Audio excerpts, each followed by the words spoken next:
as not just to their father, but the children's children, not only to their children, rather, but to their children's children. So back to my story. I'll round up my story in 2 minutes. I believe OC is almost ready for us. Okay. So year 2000, that was 25 years ago. My father passed. 25 years ago, I was still a teenager, right? And when he passed on, there were a few options before me. It's either I go to school, but there was no money, or I go to learn work. That was the two options. But one of the things that salvaged me was that even though my father lived for, I think, 56 years, but he left something behind. And he left an income-producing asset. See, where some of us came out from, it is not most of the people that experienced what I experienced, some of them are, they are nowhere to be found today, right? So sometimes when I look back at my life, yes, if he had died and left nothing behind, probably I would have, in fact, as at that time, they were already giving me options.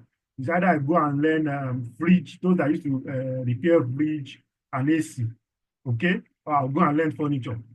Those were the options that was before me because, of course, who was going to pay my school fee then? It's so funny right now, but just looking back at those scenarios, I was just, this evening, I was just meditating. I said, okay, so at some point, they were already taking me, the same way they will take you to people that will go and, all those orgas, they were already taking me from one orga. So it was more or less like a decision for me. But lo and behold, somebody spoke and said, what will it take to send this boy to school now? Let's do this, let's do this, let's do that. That was what salvaged the situation.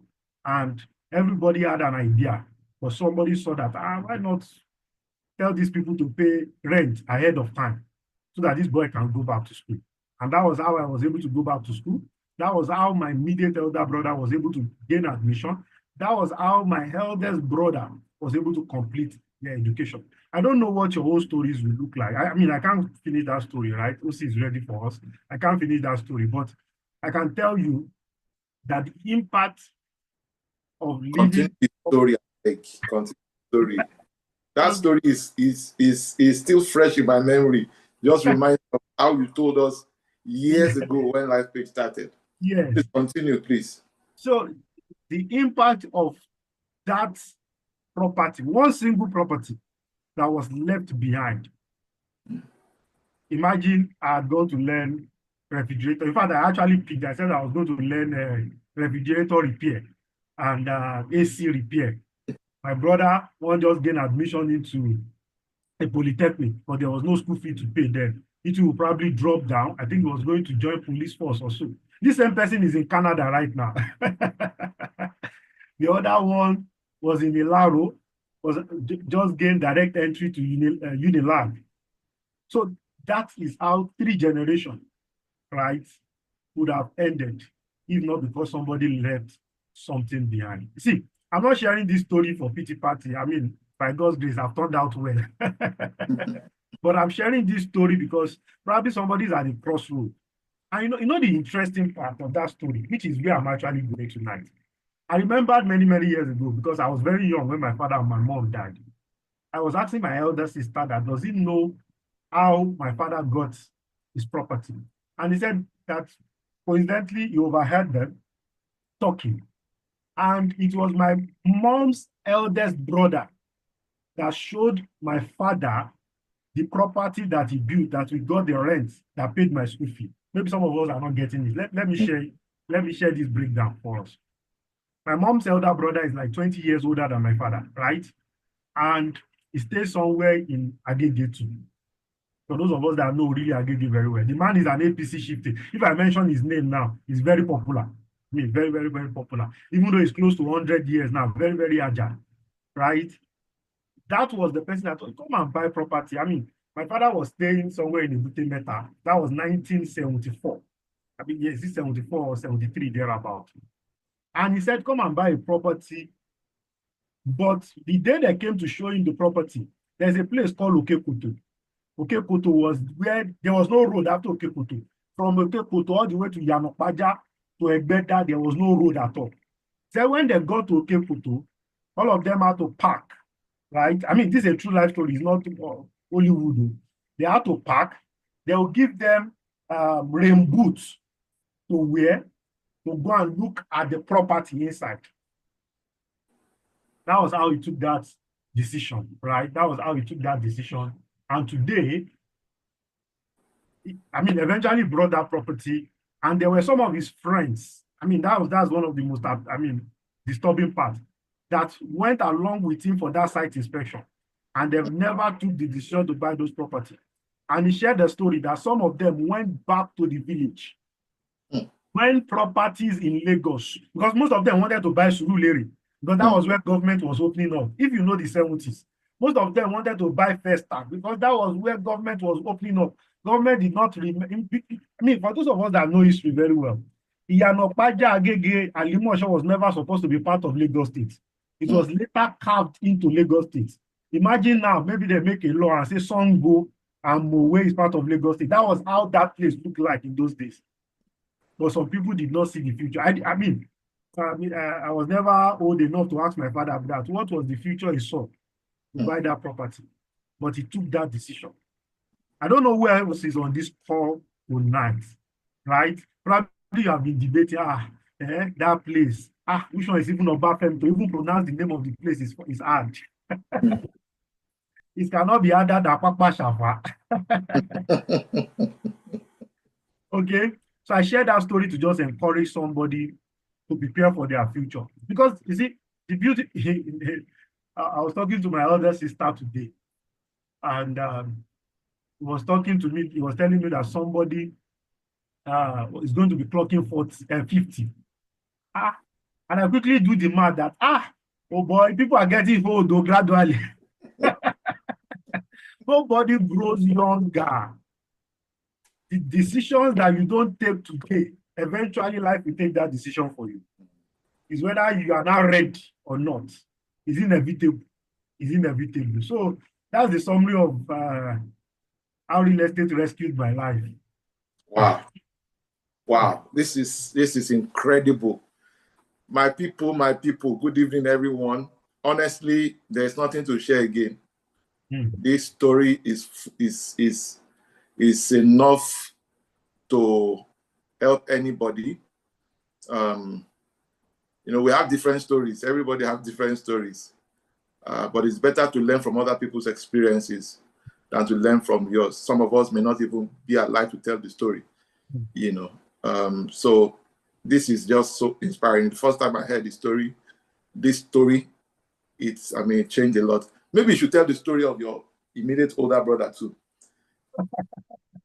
No, because I just feel that, okay, when we come for this program, if it is just to come and tell the same thing that we have been sharing before, let's just give some people give them some variety.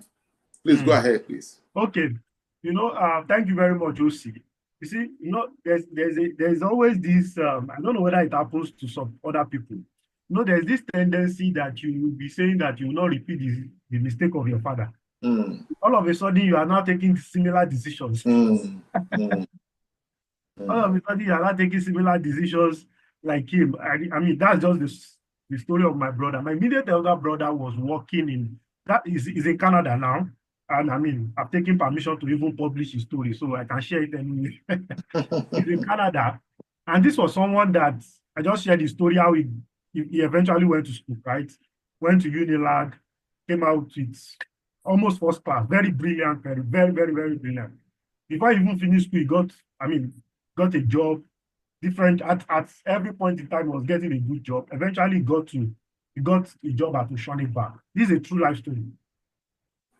I mean, for those that knows Oceanic Bank in those days, they were the highest paying. It was like killer salary. In fact, they were paying my brother so well that the day he wanted to go and buy a car, I've never shared this part of the story before. You know, sometimes we take some decisions.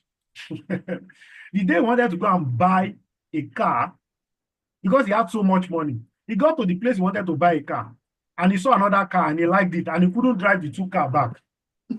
He had to call me. He had to call me to come and join in the same place. So we had to pick the two cars back. That's to tell you how much money he was making. And all of a sudden, tsunami happened in Oceanic Bank. It was not even Oceanic Bank. It was a banking crisis. It was a banking kind crisis. It was massive. So it got, of course, most of those sacking that they were doing, it was a weekend thing. Yeah. I mean, I get back to work on Monday, you can't log in. Nobody's giving you sack letter. You see, it's honorable to send you mail. They respect you. That's why they are sending you mail. Okay? So he just got to the office. As he was entering the office, he saw his immediate boss crying. Oga, wetin happen? That one did not even respond. Right? So he got to his table. He too could not log in. Shele. And on Friday, there were some set of people that was actually sacked on Friday. So the people resuming on Monday thought that they had escaped, not knowing that their house was just postponed. So after that, of course, he was sacked, and something happened 3 years or 2 years before that time. When he got married, he moved to Ikeja because Oceanic was paying very well. In fact, he was staying off Adeni Jones. As at that time, I think his rent then was in millions. This story I'm sharing now, his first son is 18 plus now. So I'm sharing a story of about 18 years ago, almost 20 years ago. So he moved to Adeni Jones. He was paying over ₦1 million. However, one of the places he worked, a woman just said, you're a very good boy, brilliant boy. Come and buy a land in Magboro. How many of us know Magboro? If you know Magboro, just go to the chat room just to know that you are following me. So a land in Magboro, as at that time, was less than 300,000 naira. Today, you can't, even with 20 million naira, you can't buy a land in Magboro. What am I even saying, sir? You can't even, with 30 million or 40 million, you can't buy a land in Magboro. So Magboro is at the back of MFM. Okay? Because it was just like me staying in Ikeja, go and buy land in Magboro. He shared this story with me. He said it was out of respect for the woman, so that the woman will not be disturbing her. That was why he bought the land, not because. I don't know whether somebody is on this call now. Maybe you are even here because somebody has been disturbing you. Come now, come and hear our CEO. Come and hear our CEO. So out of respect for the woman, he said he just paid maybe something. In fact, he said he never went to check the place. He said he never. The first time he was going to check that land, sir, that was the day he wanted to go and lay the foundation of the house. So, but at some point in time, rent was just going up. So all these people that are crying that rent is going up, rent has always been going up since forever. Landlords are always winners. You see, as soon as the economy, the inflation goes up, landlords will just look at their, double the rent. And since it's not government that built the house for them, they will double the rent, and there's nothing anybody can do. Yes, thank you very much, Madam. Yes, that woman is an angel, because that was the woman that rescued his destiny. So he just bought the land and said, okay, since he's making money, let him just be building it gradually. So when this whole banking tsunami happened, he just finished the house. In fact, he didn't plan to. I was even the one that supervised the house to tell you that he was not even going there at all. I was the one. That was more or less like my first endeavor into real estate. I was the one supervising. We just sent money, go. He was not going there. We did the roofing, we did everything. But when the tsunami happened and rent was over $1 million, and he had 2 kids at that time, he told me, he said one of the best decisions he ever took in his whole life. At that time, the 2 cars, he had 3 cars when he was sacked at Oceanic. None of the cars rescued him. And most of the people that were in banking then, lifestyle has already got to, the lifestyle was something else at that point in time. He said the cars could not rescue him. He said it was that house, because that was what covered his shame. He said if he had not built that house, he would have packed to our father's house.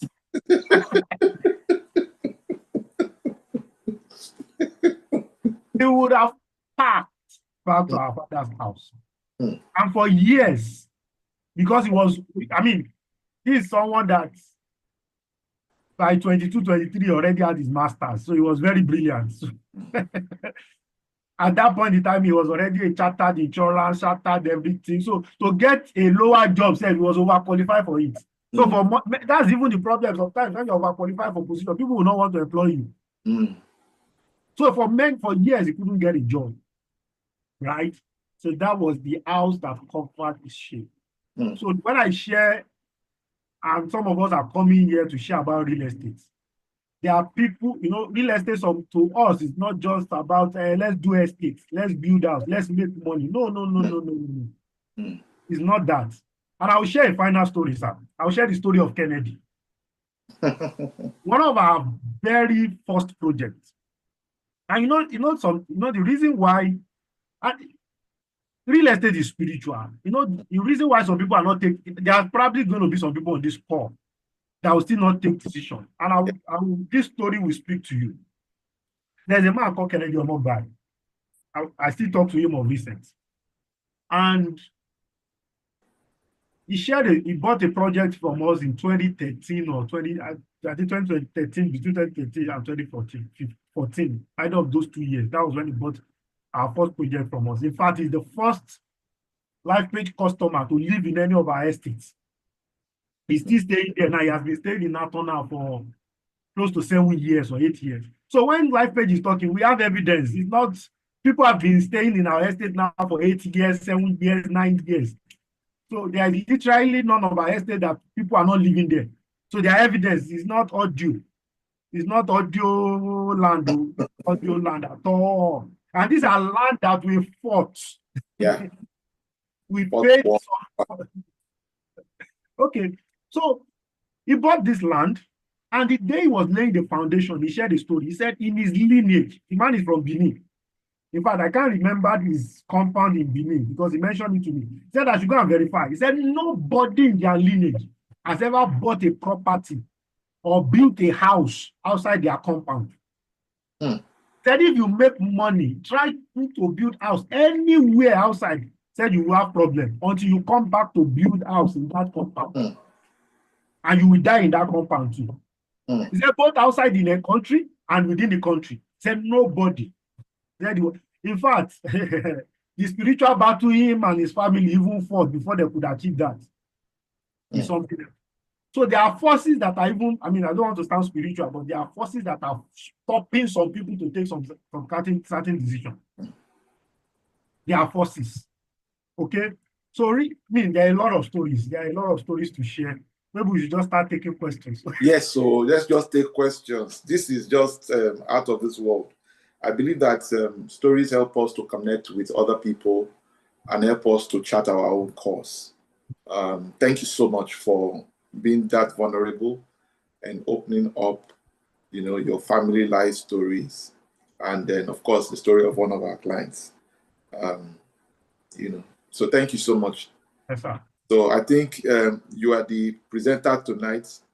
I should be the moderator. So if you have any question whatsoever, Richland City is currently on pre-launch offer, and the pre-launch offer closes 31st of March. There will be no extension. The only reason why we extended it for this month was because of the Global Wealth Creation Summit, and we felt that we had over 2,000 people who registered for that program, and we felt it would be nice not to exclude them from the offer, and that was why it was extended. Now there are some of us here who are listening to me or to us right now, and you probably have already locked down one developer's plot or one regular plot, and you could afford to do 2, you could afford to do 3, or you could even do 10. We still had a meeting with one of our partners today, and the guy was telling us how somebody bought 8822. I said, not land, bungalows, houses. I say, what in this country? Yeah. Unbelievable. So if you have the means, you don't want to look back and wish you bought, but that has always been the case. So we put this program together essentially to provide clarity. And just like he also said in the beginning, we want to ensure that people make informed decision, right? Essentially, information is what helps you to lower whatever risks that may be associated. And then also, we want to come out with, we believe a lot in full disclosure.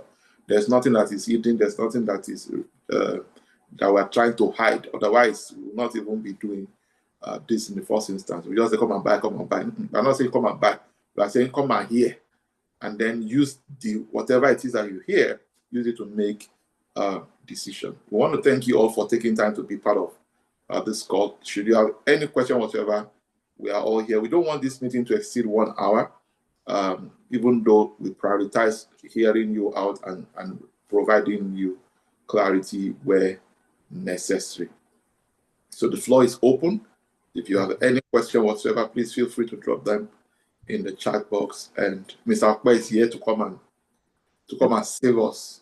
We have one question, sir. Okay. So someone said, please, what are the steps to buy 2 plots at Rich Francis? It's the same step you would take to buy 1 plot. Fill a form, right? The beautiful thing is that if you are buying, if it is developer's plot, you also enjoy a discount, 500,000 discount voucher on the second plot, which means that if you are buying a developer's plot of 4.2 million naira,